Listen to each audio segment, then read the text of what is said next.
thunderous roar of a top fuel dragster doing a burnout. And yet here at State Capitol Raceway in Baton Rouge, Louisiana, racers from all over the country have come to compete in the 9th annual NHRA Cajun Nationals. Hi, I'm Ed Bruce. Today's racing will focus on the rocket fast top fuel dragsters, thundering funny cars, and the factory hot rod pro stockers. Right now, my buddies Brock Yates and Steve Evans are standing by to fill us in on today's action. Steve? Well, I'll tell you what, Ed, the people in this part of the world don't miss their one and only chance to see NHRA Championship drag racing. They have come from Louisiana, from Texas, Mississippi, Arkansas for 3 days. They have jammed this racetrack. It is the 10th annual 7-Eleven Cajun Nationals. And they have come in every possible kind of conveyance, from motorhomes to old school buses, any way they could get here, and they are having some kind of fun. Round one action is over. It was sensational. We're headed down to the far end of the racetrack to bring you the round two interviews. Right now, here's Brock Yates. Well, I'll tell you what, Steve, the fans are packed into here today in part for this reason. The Candies and Hughes team, surely the hometown favorites, from just down the road in home, about an hour and a half south of here. They're the defending world champions in funny car, of course, and they came in here after having some problems earlier this season. But I'll tell you what, Mark Oswald qualified very, very well here and had a super race against Al Segrini in the first round. And this was that first round race earlier today. There's the bright red Candies and Hughes car with Mark Oswald at the wheel, 30 years old, from Cleves, Ohio. Oswald's opponent in that first round race was this man, Al Segrini of southeastern Massachusetts. Segrini won the opening race of the NHRA season in California, the Winter Nationals, but since then has not seen very many win lights. In the near lane, it was Al Segrini driving Joe Paisano's car, powered by the new JP1 engine. In the far lane, Candies and Hughes, of course, the car owned by Paul Candies, a native of this part of the country. And for Oswald, it was a first-round victory at 6:05, 236 miles per hour. Al Segrini had problems right off the starting line, shut the car down.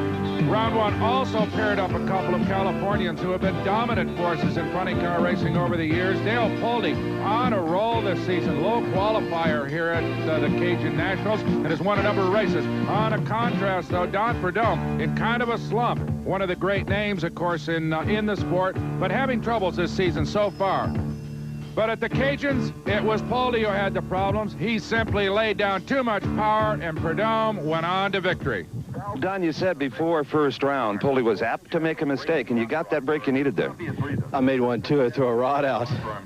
So that's why the motor was coming up like it was? It was just running its own oil? Yeah, exactly. Yeah, gosh, it left real good on that. I thought everything was just fine, and bingo, I threw a rod out just a little ways off the starting line. I'm just surprised it didn't start a fire. So that means in all of this heat, the snake crew is going to be changing motors. Yeah, that's exactly. We're used to it, though. Okay.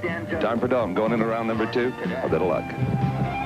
Well, Steve, round one also brought this young man to the line, Billy Meyer from Waco, Texas. #2 man in the World Championships last year.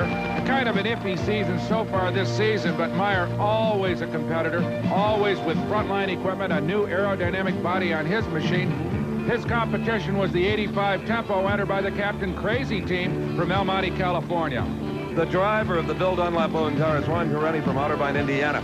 The latest in a long list of drivers, and at the finish line in qualifying, Correnti might have wished he hadn't applied for the job. Look at this, Brock, it just lit up. The engine blew, that is fuel and oil trying to burn the tires and the parachute off the car.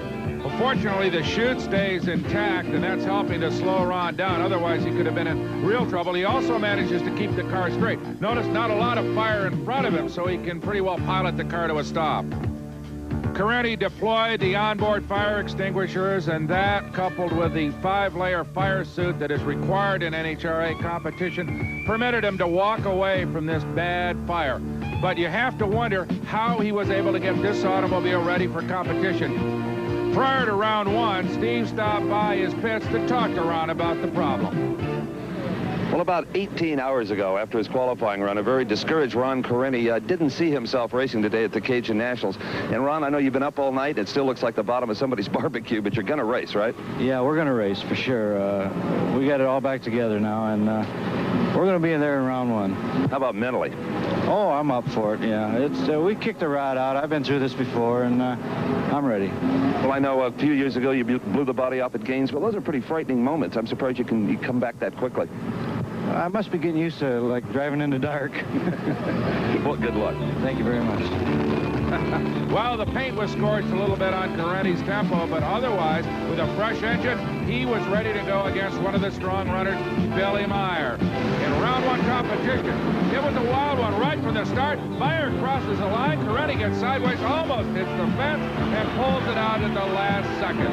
Now, Correnti had no idea Billy Meyer had crossed the center line. He was too busy driving his own race car. And boy, did he handle this machine. Now, watch Meyer, the Ford Mustang, in the right hand, the far lane. Meyer will definitely get over that center line, but Correnti, he's got his hands full as well. Correnti continues to impress me, Brock, as a race car driver. I think he can drive just about anything. Well, they were both headed for a collision at the center of the track until finally Correnti got sideways a little bit and then aimed it at the fence. In the meantime, Meyer straightens it out, but he is already disqualified for crossing the line. So it was Correnti in that first round victory. Well, for Ron Correnti, if anything's worn out on this car, it's probably going to be the steering wheel. Boy, you had to use it. Oh, I'm telling you, she's slippery out there. Well, I know you were trying to stay out of Billy's lane the best you could, and you managed. Billy was in mine, too. I mean, we were knocking on the door. But Prudhomme laid some oil down there, and boy, it was... As soon as I got to it, I felt it. Well, considering the problems you had yesterday, it's got to feel especially good. Yeah, thank you, Steve. Yeah, it does. Ron Correnti goes into round number 2. Well, Billy, you were having problems of your own, and when you got them corrected, you had to do what looked like some defensive driving. Well, I got over the center line, and it's I could have gone ahead and probably won the race and stuff, but it's just too dangerous right beside him. And they got a rule that you don't lose until the tire crosses completely over the center line, which that means half your car is over the center line. So theoretically, I could have, driven down the racetrack, but that's not the way to do it. It's been a game try, my man. Thank you. Well, it won't be 2 in a row for Billy Meyer here at the 7-Eleven Cajun Nationals. We'll be back with top fuel competition after this. Usual in the pit area at the 7-Eleven Cajun Nationals here in Baton Rouge. That is crew chief Bob Brandt on Don Prudhomme's funny car. They are making the final adjustments after completing an engine change. Remember, Don blew his engine in that first race with Dale Pulde. And just down pit row, Steve is caught up with a man Don beat. For the 10th straight year, Dale Pulde becomes victim of the low qualifier jinx in funny car. Were you aware that the low qualifiers never won this race? Bernie said it several times over the PA, so I had it pretty well drilled into me. I didn't think that was going to be a problem, at least in the first round or two, but we just overestimated the track. We got one good run out there yesterday. Didn't feel last night was going to show us anything for what was going to happen today, and we just took our chance at it, and we overestimated it. Well, this old warhorse goes out with some blaze of glory. Low qualifier, that's the last time for this car. It's a good car, and I think that's what we're going to do, is have our Buick ready to race next weekend and just wait for it to get here. A new Somerset? New Somerset Regal. It's going to be a new car of its own. It's going to be different. See you at the Spring Nationals. You bet. More funny car action coming up, but right now, round 1 competition, top fuel. And Steve Evans, everybody recognizes that candy apple red car and the driver behind the wheel. Indeed they do, Brock. These folks know that Joe Amato is #1, the world champion. He'll be up against Texan Gene Snow, who's logged a lot of miles down this Baton Rouge quarter mile. Now, Amato started the year off good and bad. He won the opening race of the Winter Nationals, but exploded 2 superchargers right off the top of that engine. Came back to the Gator Nationals in Florida, the second race of the season, and again, supercharger problems, some incredible explosions. So Amato right now is struggling just a little bit.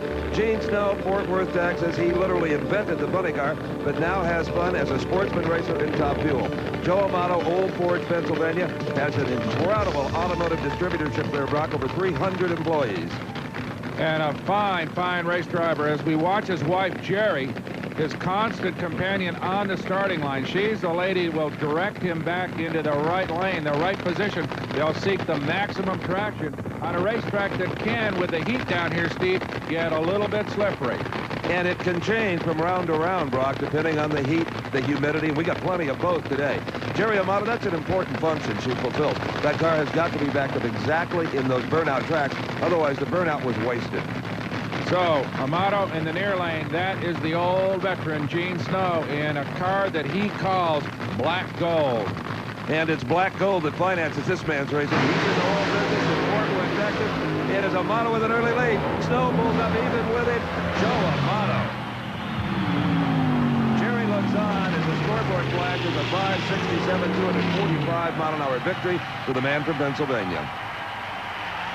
A fine, fine drag race all the way. Two professionals doing an excellent job of controlling these 3,000 horsepower monsters. They come out almost together. At the 8-mile mark, Joe Amato has pulled out maybe a half a car length lead. Then it's Gene Snow who makes a terrific top-end charge, but not enough. Joe wins it, Steve's with him. Well, Joe Amato, you enjoyed a 0.03 of a second hole shot right off the line of 567, put you in round 2. Well, Steve, that was a good run. The track seemed to have slowed down a little bit today, so we're kind of anxious to see what Garlits runs against Connie Coletta, because lane choice might be important, but the important thing is how fast they run. You know, we slowed down a little bit, but we thought we would. Well, in this heavy air, only in the 240s.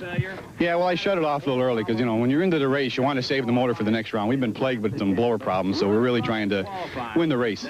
Well, there's been 3 races this season. You've made the finals of all of them. Going to do it again today? Well, you know, we don't want to make no predictions. The next round's really probably going to be we feel the final. Okay, Joe Amato. Oh, you heard him say it. Joe is starting to get a little gun-shy about those blower explosions. Maybe you ought to talk to this man, Steve Evans, who has had every possible thing happen to him on a drag strip and still continues to win in his middle 50s. Well, you're, of course, talking about Don Garlits, Big Daddy. He is up against Connie Coletta. You're looking at 55 years worth of drag racing experience. Now, don't worry about the smoke coming out of Garlits' engine there, you Garlits fans. It does that, it seems like, every round. Connie Coletta, an old friend and an arch rival from Ypsilanti, Michigan, a race car driver and a professional pilot, owns a flying service. Don Garlits, professional drag racer and currently the operator of the Don Garlits Museum of Drag Racing in Ocala, Florida. Now, if you're a drag racing fan at all, you know from our coverage last year, Big Daddy came out of retirement to win the U.S. Nationals, backed it up with a World Finals victory. Now, sporting 2 new sponsors, he's going after the world title. But he's got a problem right now. The reverser is broken in that car. Now, the rules say if you can get pushed back by hand without inconveniencing the other guy, that's fine. And Herb Parks and crew have done that. Now, Garlits had problems with that reverser even in qualifying. It has really yet to function during this entire event. You know, and I talked to Coletta a little bit, Brock, this morning about Big Daddy not qualifying very well. He said, that doesn't matter. He doesn't care where he qualifies as long as he does. On race day, look out. Well, it looks a little like maybe Big Daddy needs a ring job in that thing at this point, but don't count him out. Well, part of that smoke, Brock, is that he plumbs the overflow pressure from the blower into one of the headers. So it's always squirting a little oil out of the supercharger into the header. It makes it look like the engine is hurt. So he could be hurt a little bit besides all of that. Not so. Look at Garlits. He is driving away from Connie Coletta. It is Don Garlits by a car length. That's 577, 243 miles an hour.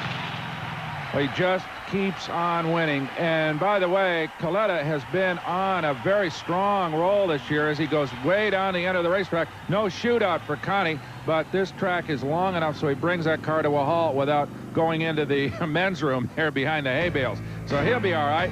But let's look at that one more time. That is Garlits. Looks like maybe a little bit of an early leave on Connie. And from there on in, it's Big Daddy all the way. But I'll tell you what, this was some kind of an even drag race. The 2 race cars ran the quarter mile in identical ETs, 577, and it was only that quick reaction time at the starting line that spelled victory for Big Daddy. Well, Don, that transmission been giving you fits all weekend long. It's brand spanking new, and that's what the problem is. I hate new parts. It needs to be massaged by Big Daddy. It does. It's got to come all apart and be fixed inside so it's free. Well, you may have to use some new parts on this one, 577? Yeah, I hope so. Yeah, well, a little bit of oil on Don's motor. I'm sure he'd like to get to that and start solving that problem before he goes into the second round up against Joe Amato. Well, he's got some work to do for sure, Steve. Some oil on that motor and his, you said, a brand new reverser that needs to be fixed as well. So Big Daddy heads for the pits. We'll be back with more Top Fuel